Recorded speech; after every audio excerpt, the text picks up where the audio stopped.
Stage पे आपको double movement नहीं मिलेगी, because there is no retake. there is no retake. There is no तो stage retake. And film also Correct. मैं नहीं करूँगा और यहीं आना पड़ा, वही कर रहा हूँ। वही कर रहे हो। बेटा बैठ गया। अब उन्होंने कहा भाई वो गायकी में होती है ना जी। तो उन्होंने कहा हाँ बेटा चला जरा सुर पकड़ के दिखा। आउटडोर में भी जब मैं जाता था तो थर्ड क्लास फ्री टियर में स्पोर्ट बॉय और लाइटमैन के साथ ट्रैवल करता था। पढ़ाई कंप्लीट करके मेरी कुछ दिनों में पुलिस में नौकरी की, लेकिन मुझे अच्छा नहीं लगी तो मैंने वो नौकरी ट्रेनिंग पीरियड में ही छोड़ दी यूपी पुलिस में। Wow. So ticket prices I think change हुए बिकॉज लॉज बदले, चीज़ें बदले। तो फ्रॉम एग्जीबिशन अगर पूरी बिजनेस देखें तो एक प्लेटफॉर्म, एक पिरामिड है। ये जो अंदर ये भावना थी एज एन एक्टर या क्रिएटिव वाली, ये पास्ट कर्मा से शायद कैरी फॉरवर्ड कर रही है। और रुझान जो है वो फैसिनेशन से शुरुआत होती है कि गरिमा और सिद्धार्थ ऑब्वियसली हस्बैंड वाइफ ही होंगे लेकिन मेरे स्टाफ ने वार्निंग किया नहीं sir they are not husband wife. तो मैंने लगता तो ऐसे ही है मुझे। सुना है फिल्में भी की हैं? जी जी, कितनी फिल्में हो गई? 10 से 12। 10 से 12। एक सब्जेक्ट है, एक ऑब्जेक्ट है, एक वर्ब है जो कि हो रहा है और लेकिन है कहाँ है? That is what is the writing. हाँ तो दैट इज यस सर। 98 से आज तक हर बंदा मल्टीप्लेक्स में पिक्चर देखने जाता है। सिनेमा हॉल की क्वालिटी बदल गई। कोविड के आने से ये फ़ायदा हुआ, तीनों ऑर्गेनाइज हो गए। लेकिन आज भी मैं बोलूँगा कि क्या इन कॉर्पोरेट्स को रियल कंटेंट की समझ है? क्वेश्चनेबल है। सूंघता था कहाँ पे, मतलब सूटकेस जा रहा है, मतलब यहाँ पे इसके घर में चल रही है। सोचा तो था कि कुछ करेंगे, क्या फिल्म इंडस्ट्री में ही कुछ करेंगे, ये सोचा था। बस फिल्म इंडस्ट्री में करना है वो सोचा था। हाँ, क्या करना है ये नहीं सोचा था। Zero knowledge.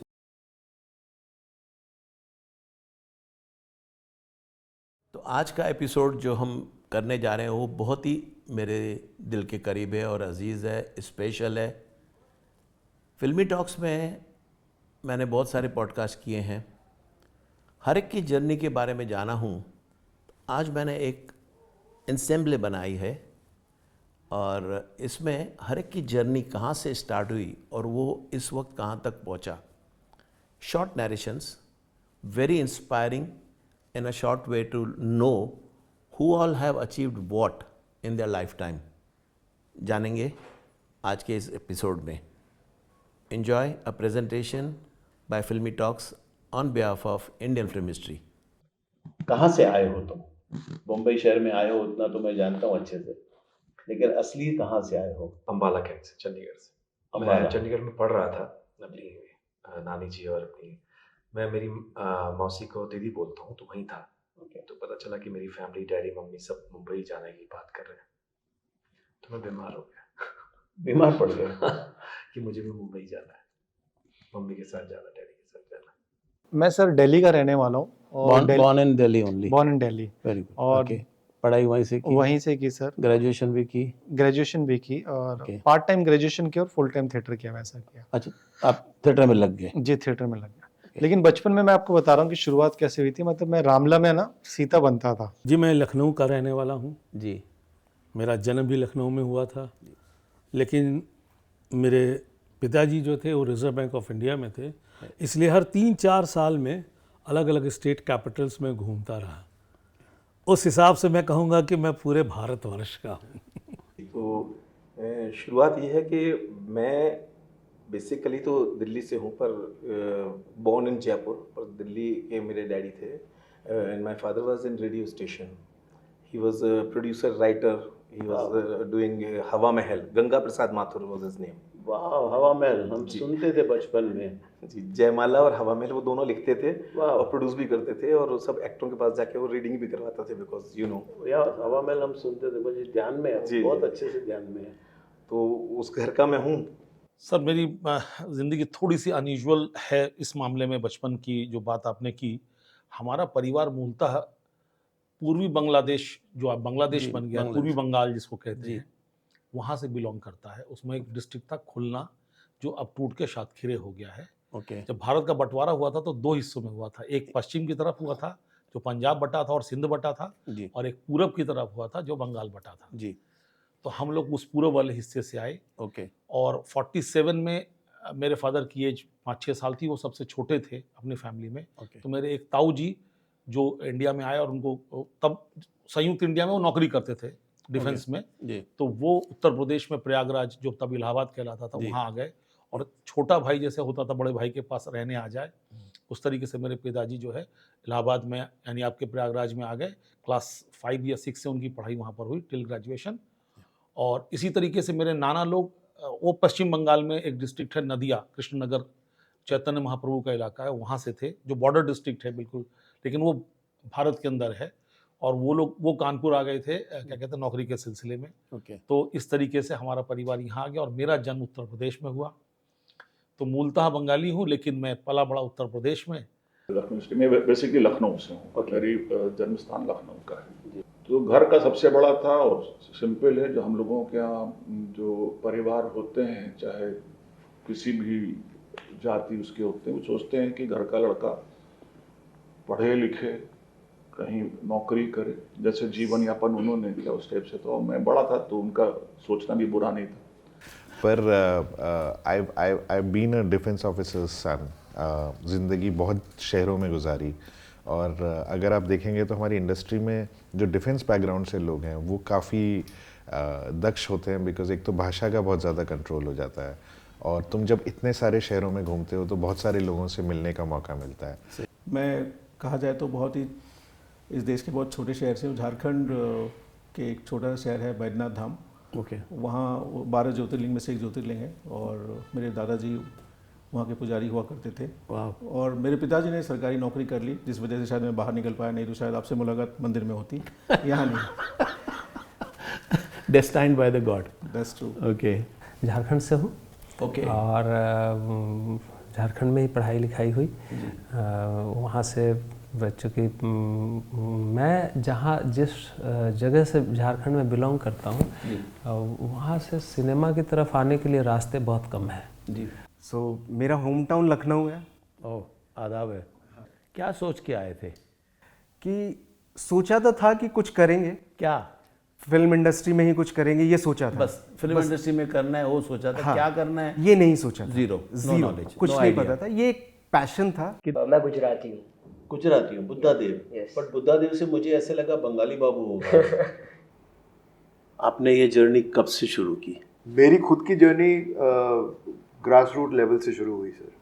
ऑफ कोर्स मेरे फादर ने तो 1963 में film FTI career as an acting instructor and coach शुरू किया था जी। बट जैसे अपने आप को इंस्टाग्राम पे डिस्क्राइब करते हैं कि हम 2 पोएट्स हैं, और क्या बोलते हैं ना, जानी दोस्त और जिगरी दुश्मन, क्योंकि जब 2 राइटर्स साथ में काम करते हैं तो वो उतने ही दोस्त होते हैं जितने वो दुश्मन होते हैं। अरे वाह। तो मुलाकात हमारी 2007 में हुई थी रेडियो मिर्ची में। रेडियो मिर्ची में सिद्धार्थ राइटिंग का काम करते थे, कॉपी राइटर थे। और मैं एक मॉर्निंग बैंड का शो प्रोड्यूस किया करती थी। तो उसमें ना रेडियो में बड़ा मज़ा आता है साथ में राइटिंग करके और मज़ेदार चीज़ें बनाने में, चटपटी चीज़ें लिखने में।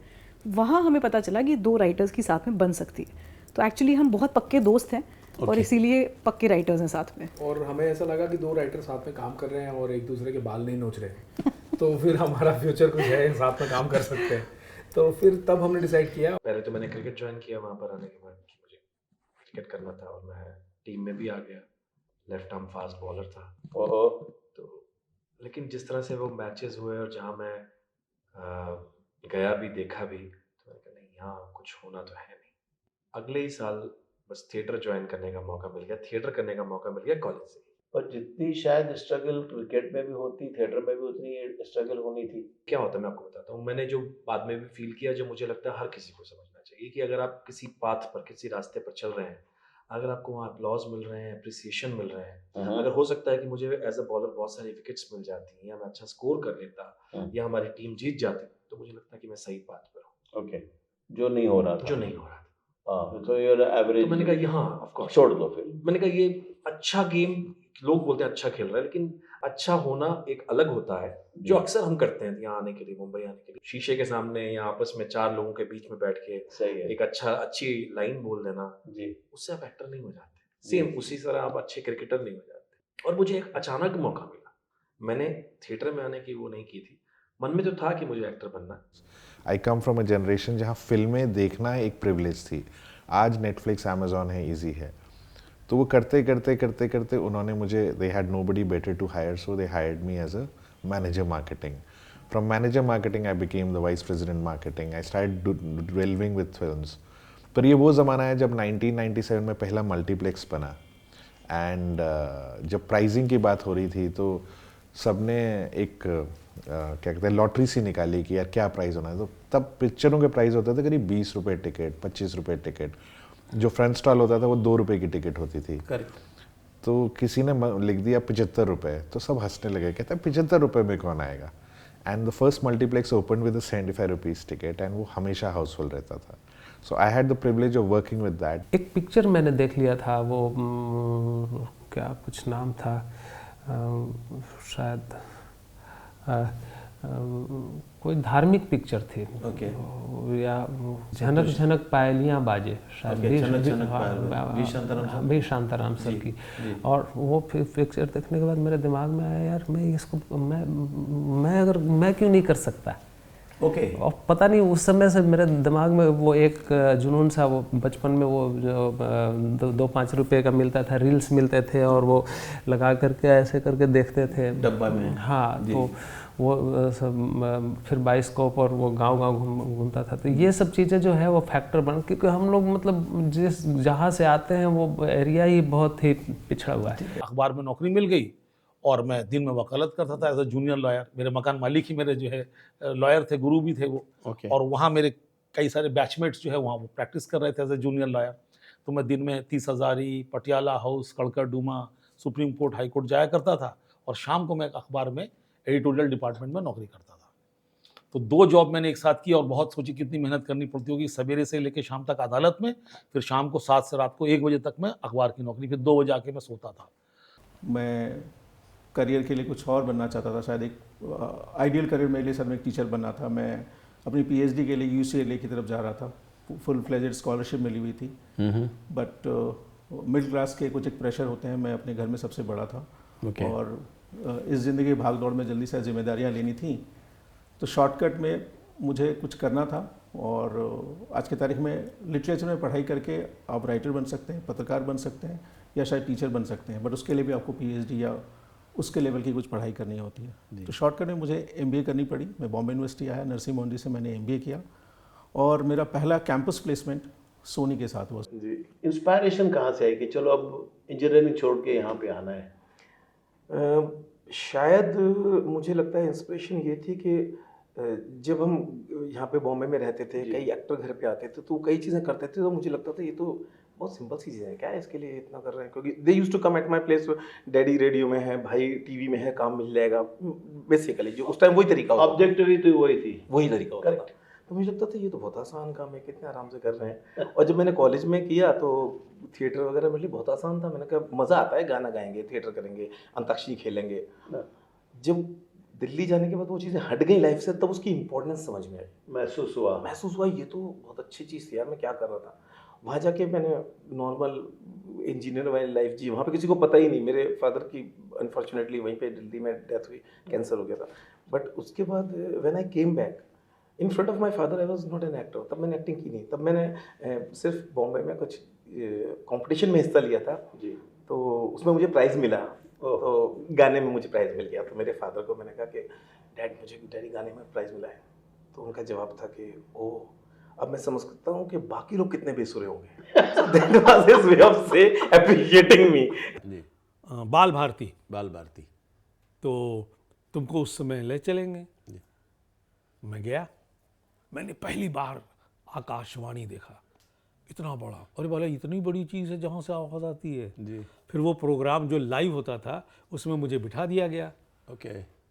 बड़ा अच्छा लगा. वहाँ पे चुटकुले भी सुनाए जा रहे हैं, भैया दीदी बातें कर रहे हैं, कुछ बच्चों को मौका दे रहे हैं. मैं देख के जब निकला तो अंकल ने कहा देख लिया, हो गया?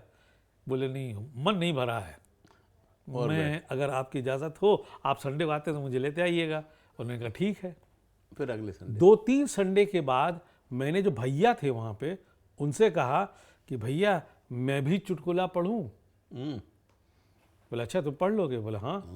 तो उस ज़माने में चिट्ठियाँ आया करती थी, पोस्ट कार्ड. Post card. हाँ, कि ये ख़त आया है झुमरी तलैया से, बड़ा फेमस नाम था, बड़ा फेमस नाम है। और उसमें चुटकुले लिखे होते थे। तो उन्होंने मुझे एक चुटकुला दिया, बोले पढ़ो पढ़ो। तो मैंने उनको एक पढ़ के दिखाया, उन्हें बड़ा मज़ा आया। तो उन्होंने कहा अच्छा ठीक है, ये चुटकुला आज तुम पढ़ोगे। ठीक है। फिर अनाउंस हुआ, जो बातचीत होती रही कि भाई आज एक ख़त जो है हमारे राकेश श्रीवास्तव पढ़ेंगे। 6 साल का बच्चा हाँ।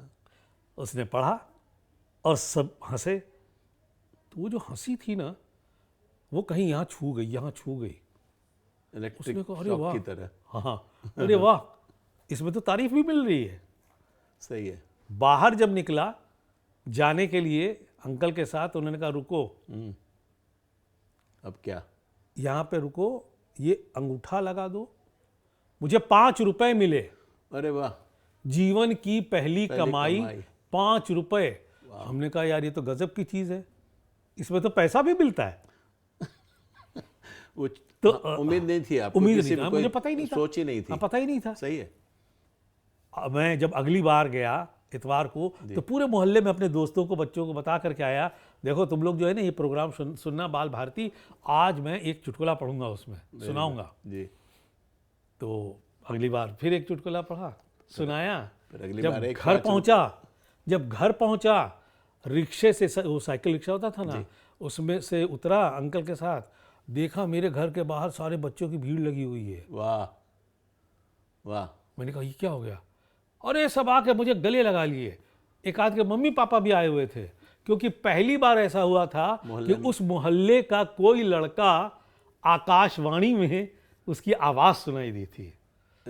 हमने कहा यार इसमें तो शोहरत भी मिलती है, फखर की बात हुई। तो मैंने कहा यार जो मैं सोच रहा था कि ये जो करते हैं पर्दे पे, उसमें इज्जत भी मिलती है, शोहरत भी मिलती है और पैसा भी मिलता है। तो उसी उम्र में मैंने ये तय कर लिया कि भी बड़े होके मुझे ना वही करना है। मैं मेरे दादाजी के साथ मॉल में गया था, because we have a factory in Goregaon. So I just went to a mall. वहाँ पे बहुत सारे एडवर्टाइजमेंट्स चलते रहते हैं, लॉट ऑफ पीपल जो एडवर्टाइजमेंट्स के लिए जो पैम्पलेट्स बांटते हैं। तो वहाँ पे ही मैं ऐसे ही गया था, मस्ती कर रहा था वहाँ पे, and suddenly someone came to me and they said आप बहुत अच्छे दिखते हो, आप किसके साथ आए हो? नाम मैं दादाजी के साथ आए हो। एंड ही केम दैट आपका बेटा बहुत अच्छा दिखता है, आप प्लीज़ इसको एक्टिंग लाइन में भेजो, ऑडिशंस दो, हमारे पास आओ। तो we thought let's give it a try. Mummy तो कन्विंस नहीं थी, मम्मी को थोड़ा ऐसा लग रहा था कि फ्रॉड हो रहा है या it was something false happening, but we took a risk. हम गए वहाँ पे, ऑडिशन दिया, we give some registration as well, तभी तो बहुत चलता था। एंड ऑडिशन दिया, सिलेक्ट हुआ, एक एडवर्टाइजमेंट मिला, which was my first aid was for Camlin colours. तो फिर मेरा पहला ऐड था। उसके बाद और लोगों से मिले, कॉन्टैक्ट्स बने और ऑडिशंस दिए, तो उसके बाद से वो जर्नी बढ़ती रही आगे। SRC में मेरा ऐसा एडमिशन हुआ और फिर वो 2 साल का करने के बाद बॉम्बे आ गया, फिर जर्नी स्टार्ट हो गई।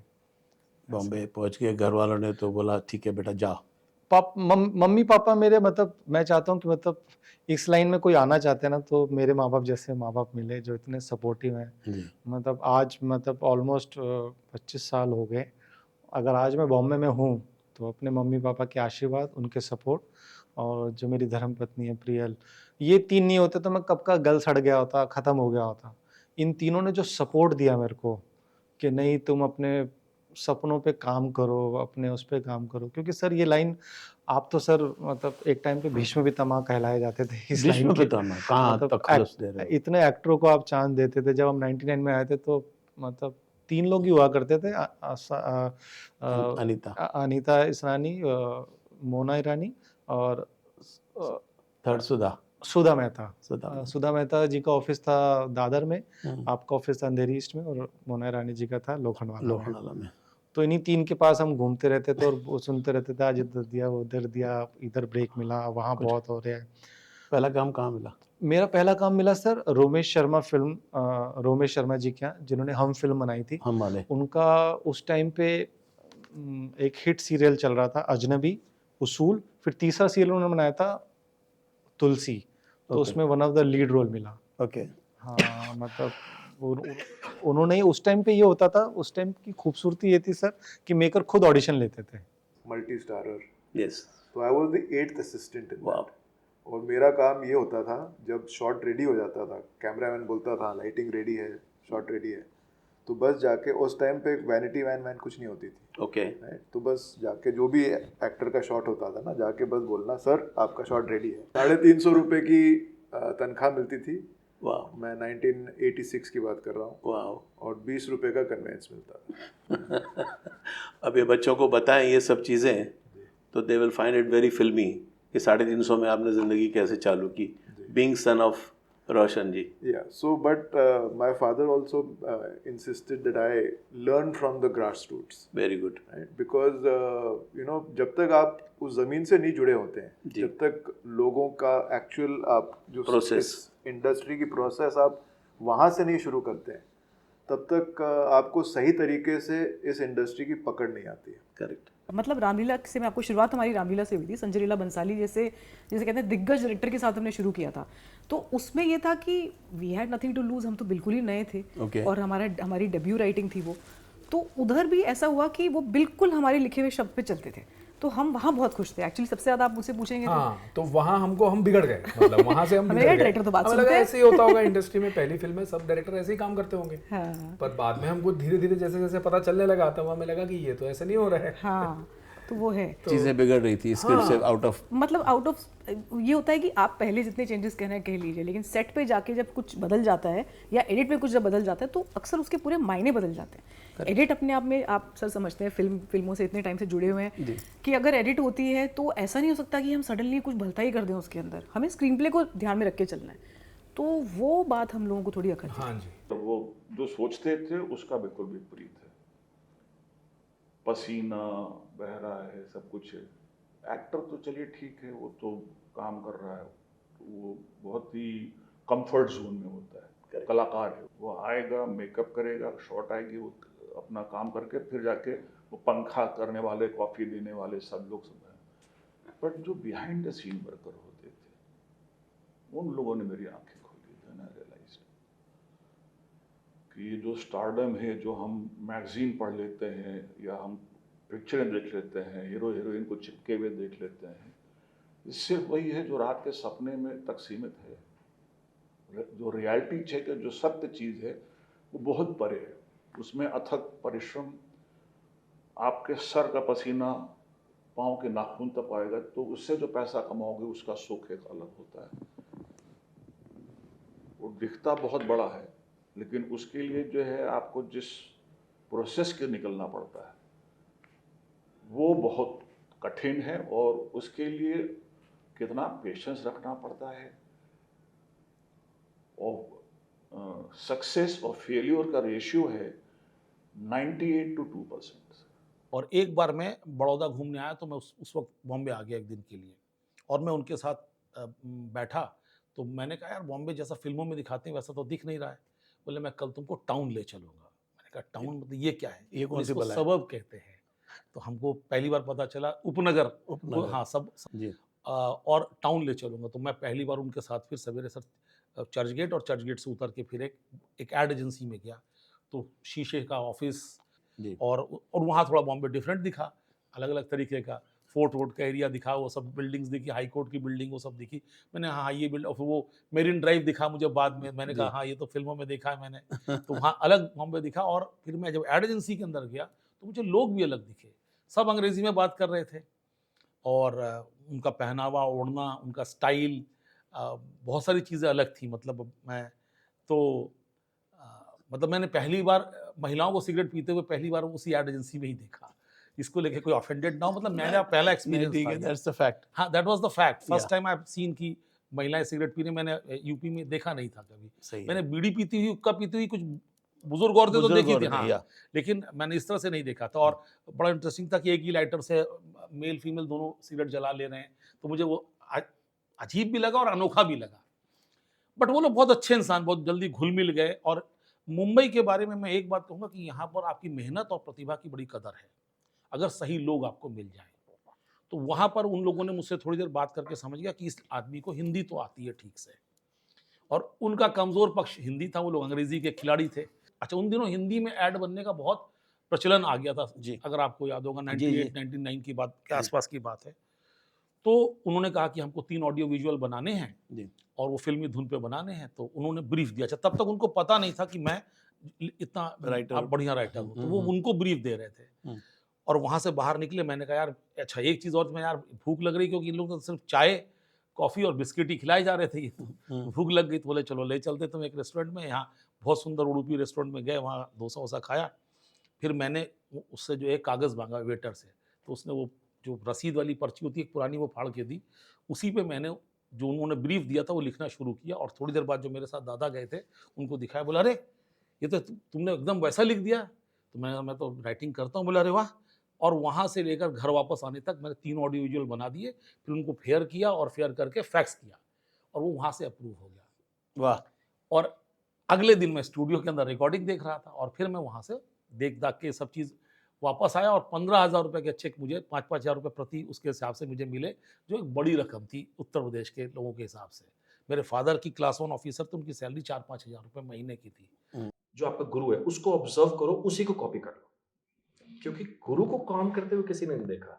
स्टेज पर आप होगे, आप सिर्फ अगर उसको कॉपी भी कर गए तो आपके अंदर वो ऑब्जर्वेशन पावर आ जाएगी, आगे चलकर आप 50 लोगों को कॉपी कर सकते हैं। सही बोले, कितनी बड़ी बात है। जनरली हम क्या करते हैं, मेरा स्टाइल है, मैं अपना स्टाइल, नहीं, प्लीज डोंट डू इट, क्योंकि जो डायरेक्टर है वो आपको देख सकता है कि आप क्या कर सकते हैं। सर चौक खाए हो, कोल्हापुरी चप्पल खाए हो, आज की तारीख में किसी को कुछ 2 शब्द बोल दो सर तो नाराज तो उसी टाइम छोड़कर चले जाएंगे। हमारे ग्रुप में भी थे, हाँ नाराज हो जाते उसमें से कितने लोग टिके। उस वक्त भी ऐसा था सर। देखिए बुरा तो किसी को भी कभी भी लगता है, लेकिन आप में वो अगर जज्बा है चप्पल खाकर खड़े रहने का, क्योंकि उस पर उसी वजह से मैंने स्टेज पर चलना सीखा। स्टेज यानी आप काम करना सीखा। क्यों उन्होंने मुझसे कहा था कि खुद को संजय दत्त समझता है, मेरे बाल बड़े बड़े हुआ करते थे। अच्छा हाँ ओके। तो संजय दत्त समझता है अपने आप को 2 पैरों पर खड़ा रहे। 2 पैरों पे तो खड़ा होगा, 2 पैरों पे मतलब कैसे खड़ा होगा, 2 पैरों पे ही खड़ा हो सकता है। हाफ हम खड़े होते हैं ना ऐसे करके, थोड़े से पैर को थोड़ा सा ऐसा करके। तो अगर आपको चलना हो तो आपको पहले पैर सीधा करना होगा, तभी चल पाएंगे, वरना आप नहीं चल सकते। टेढ़े पांव नहीं चल सकते। तो चप्पल इसीलिए खाई थी। स्टेज पे आपको डबल मूवमेंट नहीं मिलेगी, because there is no retake. There is no retake. तो stage and film also same way, मतलब आप ऐसे करके खड़े हो गए, आप स्क्रीन पे भी, आप स्क्रीन पे तो आपने गलत ब्लिंक कर दिया तो खत्म हो गया। तो बहुत सारी चीजें, तो वहां से शुरुआत हुई और लगा कि अब सही जा रहे हैं बेटा, एक लाइन मिल गई। एंड वहाँ मुझे काफी सारे अवार्ड्स मिले। 5 बार बेस्ट एक्टर अवार्ड मिला, बलराज सानी ट्रॉफी मिली, यूनिवर्सिटी बेस्ट एक्टर था मैं, माइम कंपटीशन में मुझे 2 बार गोल्ड, इस तरह से सिल्वर मेडल्स और वो मिलते रहे। तो लगा कि मैं सही पाथ पर, जैसे मैंने कहा ना क्रिकेट में मुझे नहीं विकेट भी नहीं मिली तो वहाँ पे डिसाइड, तो मुझे लगा कि अब मैं सही पाथ पर हूँ। हो सकता है अगर ना मिलती, एप्रिसिएशन वहाँ भी ना होता, तो मुझे लगता है कि मैं गलत पाथ पर हूँ, जो हम जनरली समझ नहीं पाते। अगर आप सही पाथ पर हैं, आपको अप्लॉज मिलेगा, एप्रिसिएशन मिलेगा, नहीं मिलता then you are not there. इसका मतलब कुछ गड़बड़ है, आप please change your line and do something else. पहला प्रोजेक्ट था मेरा, एक एडवर्टीजमेंट था, लोकल मसाला था। ओके हाँ, तो बेसिकली प्रोड्यूसर्स जो थे उनके पास पैसा नहीं था, एक्चुअली जो क्लाइंट थे उनके पास पैसा नहीं था। ओके तो उन्होंने बोला कि जैसे, और वो बहुत लोकल ब्रांड था, जैसे आप फरसान वगैरह लाते हैं तो विदाउट पैकिंग में, तो उनको एक छोटा सा ऐड करना था। तो वो ऐड मिला मुझे, और वो मैंने फर्स्ट इंडिपेंडेंटली किया। ओके और मुझे उसके लिए पैसे मिले थे 3000 रुपीज़। और जब भी मैं काम करता था बैकएंड में, तभी मुझे मिलते थे 300 रुपीज़ ओनली पर डे। इधर 3000 मिले। हाँ, इधर 3000 रुपये मिले। 10 टाइम्स जम। हाँ, 10 टाइम्स ज़्यादा मिला। तो मुझे लगा कि फिर मैंने देखा और लोगों की भी सैलरी अच्छी है, लोगों की और रिस्पेक्ट मिलती। बेसिकली यू नो कि आप भी जानते हैं राजी की, प्रोडक्शन वाला एक ऐसा बंदा होता है जिसकी each and every department respect करता है, भले वो मन में क्या बोल रहा है, क्योंकि वो सबका पैसा काटता रहता है, वो अलग चीज़ है। प्रोड्यूसर्स पीछे से गालियाँ देते हैं, लेकिन मुंह पे आके बहुत रिस्पेक्ट करते हैं, स्वीट रहते हैं। हाँ, तो मुझे लगा रिस्पेक्ट भी है, सारा डिपार्टमेंट से टच भी होता है, सभी से बात करने का मौका मिलता है, और चीज़ें सीखने को मिल रही हैं जिससे हम और अच्छा कर सकते हैं, प्रॉब्लम्स का सलूशन लेके आ सकते हैं। तो धीरे धीरे मैंने सीखना शुरू किया, लोगों को और लोगों को असिस्ट करना शुरू किया, और बहुत सारे लोगों को असिस्ट किया। सबसे पहली फिल्म थी मेरी केदारनाथ, सुशांत सिंह राजपूत सर के साथ जो थी। क्या रोल किया था बच्चा? उसमें ज़्यादा बड़ा रोल, छोटा सा रोल था। एक एंडिंग में जो क्लाइमैक्स सीन है उसमें चॉपर में जो एक लड़का रहता है, जिसके कारण सुशांत सिंह राजपूत सर मर जाते हैं, वो मतलब मेरे पापा को भेज देते ऊपर चॉपर में और वो रह जाता है नीचे। तो उतना से छोटा सा सीन था बट वो बहुत इम्पैक्ट लेकर आता था, क्योंकि उसमें पता चलता था कि सिंप्लिसिटी कैसी है उनकी। और उसमें बाकी फिर एक बाजार फिल्म थी, फिर बाजार थी तुलसीदास जूनियर जिसके लिए नेशनल अवार्ड मिला था मुझे वो रिसेंटली। मतलब आपकी अपनी ओरिजिनलिटी होनी चाहिए। ईश्वर ने आपको बहुत बहुत अनमोल बनाया है। आपके जैसा सर, मेरे जैसी शक्ल, मेरे जैसी अपब्रिंगिंग, मेरी जैसी आंखें इस पूरे कायनात में किसी के पास नहीं है। करेक्ट। तो मैं अनमोल हूँ, मैं अलग हूँ, मैं डिफरेंट हूँ, तो मैं दूसरों को क्यों ऑब्जर्व करूँ? तो मैंने सबसे पहले जो सीखा था वो अपने आप को वो तोड़ा, ठीक है मैं बहुत ज़्यादा वो था, उस चीज़ को कम करते हुए मैंने फिर और काम किया और शिद्दत से काम किया। और थैंक गॉड मैंने वीडियो कैसेट ले ली तो बहुत जल्दी वो टूट गया। फिर वो एक्टर ने जन्म दिया। क्योंकि सर अगर आप ऑब्जर्व कर सकते हो, आप ये इमिटेट कर सकते हो, तो आप आम आदमी को भी कर सकते हो। तो मैंने आम आदमियों को करना ज़्यादा वो किया। फिर आने वाले प्ले में ना मैंने यही किया, मैंने बिल्कुल बेसिक चीज़ें अपने पापा को ऑब्जर्व किया, मम्मी को, अपने जिया जी को, जितने भी लोग थे आसपास के, पहले सर्कल अपने पूरे खानदान को ऑब्जर्व किया, फिर बाहर निकला, बाहर जितने भी लोग थे, फिर हमारे जैसे सिखाया था थर्ड आई कॉन्सेप्ट, तीसरी आंख से आप देखते रहो। तो तीसरी आंख आज भी जिंदा है, आज भी मतलब ऑब्जर्वेशन चलती रहती है। और रात को जैसे गुल्लक में ना वो जैसे बनिया की दुकान में ना आज कितना कमाया, तो ऐसे हिसाब होता है मेरा खुद का मेरे साथ कि आज भाई क्या ऑब्जर्व हुआ। जैसे मैं अभी भी बैठा हूं तो आप कैसे बैठे हैं, आपने हाथ कैसे पकड़ा है, वो सर कैसे बैठे, वो ये थर्ड है ना, ये अपना काम करता रहता है। इसको लाइफ टाइम है ना जॉब मिल गई है, ये अपना काम करता है, असाइनमेंट फिक्स है, फ्री फंड की जॉब है, लेकिन ये पूरा लॉयल है, ये मतलब मरते दम तक वैसे ही करता रहेगा। मैंने क्या कहा कि डायरेक्टर का जब एक्टर बन जाता है ना तो वो ज्यादा समझता है चीजों को। गुड सर ये बहुत अजीब वो है कि जनरली क्या होता है, अब यही सेम चीज चंद्रगुप्त में चाणक्य की प्रतिज्ञा चल रही है, भूषण पटेल जी डायरेक्टर हैं और पूरी प्रतिज्ञा आती है मेरे पास लिखे हुए, और मैं मनीष आज तो लग रहा हो ना फाड़ दूंगा, आज तो ये कर दूंगा, कुछ नहीं करना, सिर्फ लाइंस बोलना बस। कभी एक्टर के मन में ये नहीं आना चाहिए मैं फाड़ दूंगा आज। जनरली मैं तो यही मतलब मन में सबके यही होता है, सब लोग कि आज जनरली लोग भी आके बोलते हैं आज तो भाई फाड़ दे तू, आज तो तेरा दिन है। फाड़ना नहीं, जितना है उतना ही करना है, अपने आप ही वो सब कुछ कर जाएगा। Specially with me, I am playing जो मेरी पर्सनैलिटी है, जो मेरा लुक है, बहुत अग्रेसिव वाला मामला आता है। And in Sati I was playing Amol Palekar ji पर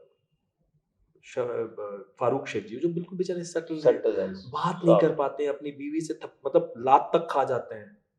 ओके, तो वैसे कैरेक्टर यानी आपको डेफिनेटली कैसे कराया जाएगा आपसे।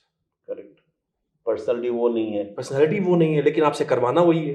I still find researching an script and coming to a boiling point कि हाँ ये मुझे करनी चाहिए, अगर इतनी सब मेहनत करने के बाद भी तो सब फिल्में हिट होनी चाहिए। हाँ, बट उसके बाद भी फिर अगेन जो राइली सेड, अल्टीमेटली जो क्रिएटर है, डायरेक्टर, राइटर और producer, ultimately this business of passion, it's not like any other business की कार बना लिया, साबुन बना लिया या शर्ट बना लिया, इतने बनाए, इतना आउटपुट हुआ और इतना पैसा आ जाएगा। पूरी प्रोडक्शन लाइन लेवल बन गई है और अर्थमेटिक सब सेट है, इधर अर्थमेटिक कोई सेट नहीं सेट है।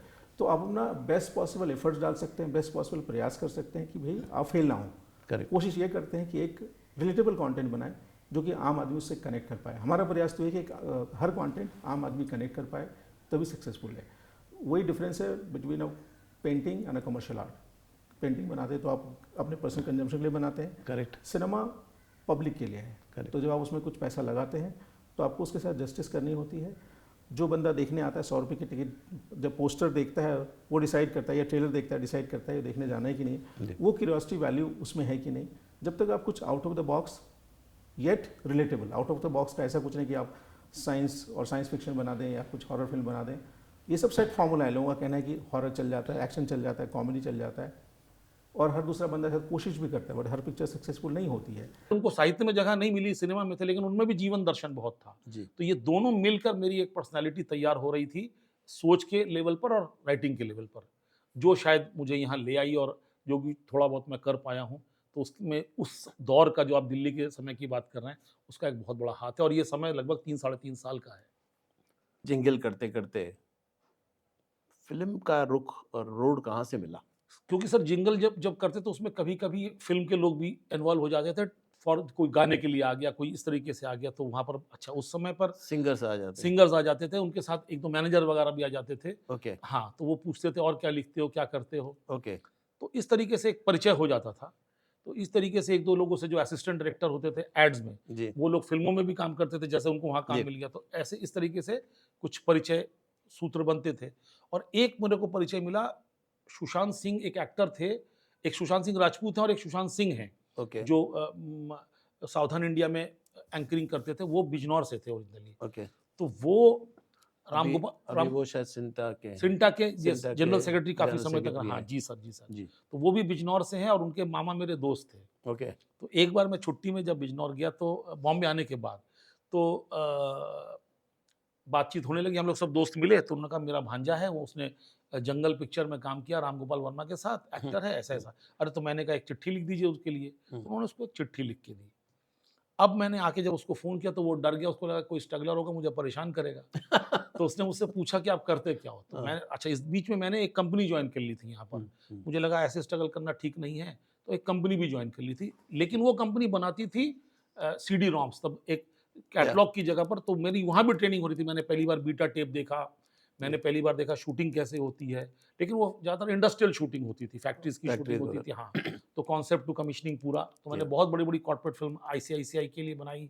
आपके गुजरात की कई बड़ी कंपनी थी वेल्सपन, उसके लिए 3-4 बनाई। काफ़ी छोटी कंपनियों के लिए भी बनाई। तो सीखने का प्रोसेस यहाँ भी चल रहा था। करेक्ट यहाँ पर मैं शूटिंग, स्क्रिप्टिंग, वॉइस ओवर, ये सब सीख रहा था कि कैसे होता है। सिर्फ उसमें हीरो हीरोइन नहीं होते थे, उसमें हीरो हीरोइन होती थी कंपनी, मशीनें, फैक्ट्री, वहाँ का स्टाफ, इस तरह से प्रेसिडेंट यहाँ से एग्जैक्टली, जनरल मैनेजर्स, एमडी का एक स्पीच होता था उसके अंदर, ये सब चीज़ें। हाँ, और उसमें सारी चीज़ें, एनिमेशन, ग्राफिक्स भी यूज़ होते थे कि उनका बैलेंस शीट वगैरह, तो बहुत सारी चीज़ सीखने को मिल रही थी और उसके पैसे भी मिल रहे थे। तो वो मैं तब यहाँ नौकरी मैंने ज्वाइन कर ली थी। तो वो मैं उनको फ़ोन करता रहा। फिर उन्होंने मुझसे पूछा तुम करते क्या हो? तो मैंने कहा मैं तो नौकरी करता हूँ। तो उनका अच्छा, इसका मतलब फिल्म वाला आदमी नहीं है। तो उन्होंने एक दिन मुझे दोपहर में बुला लिया घर पे। ओके तो मैं उनके यहाँ पहुँच गया। पहुँचा तो फिर मैंने उनको वो चिट्ठी दी जो उनके, अच्छा इस बीच में इतनी बार बात हो चुकी, तो लगा इस चिट्ठी की क्या ज़रूरत है। लेकिन उस चिट्ठी में कुछ ऐसा लिख दिया था उन्होंने मेरे बारे में कि तुम इनको जानते नहीं हो, लेकिन हम लोग इनको जानते, तो इनको बहुत रेस्पेक्ट के साथ इनके साथ तुम पेश आना। तो उसने कहा यार ऐसा क्यों लिखा, कैसी क्या बात है तुम्हारे अंदर? तो मुझे तो पता नहीं। तो क्या करते हो आप? ये कहो। मैं तो नौकरी करता हूँ, वैसे मैं कुछ 2 किताबें लिखी हैं। और बोल के मैंने बैग से दोनों किताबें निकाली। किताब देखते उन्होंने कहा अरे आप तो राइटर हो।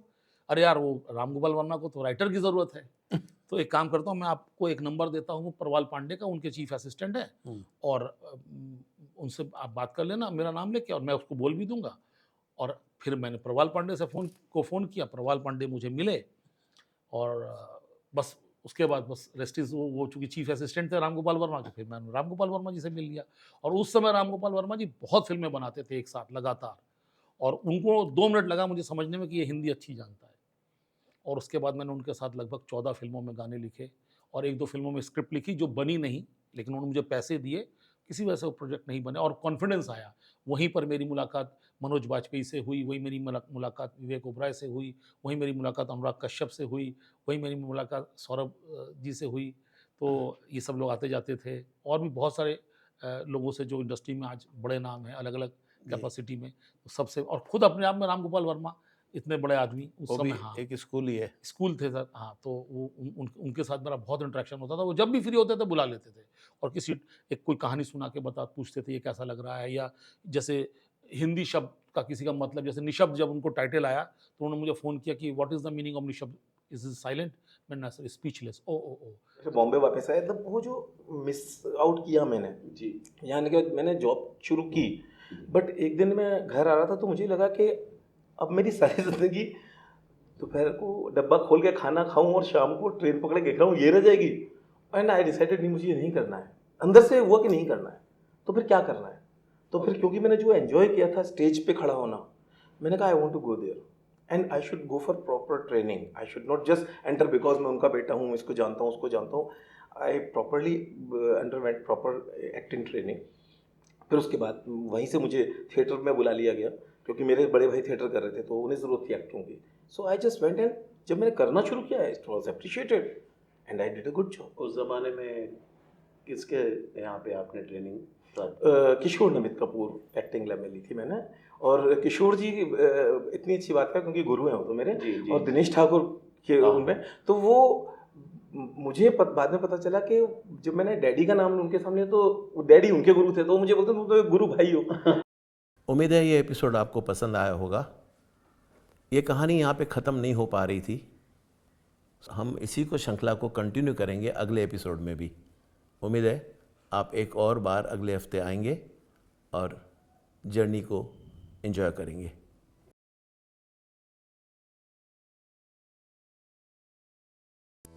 फिल्मों की ताजा खबरें क्यों मिस करना?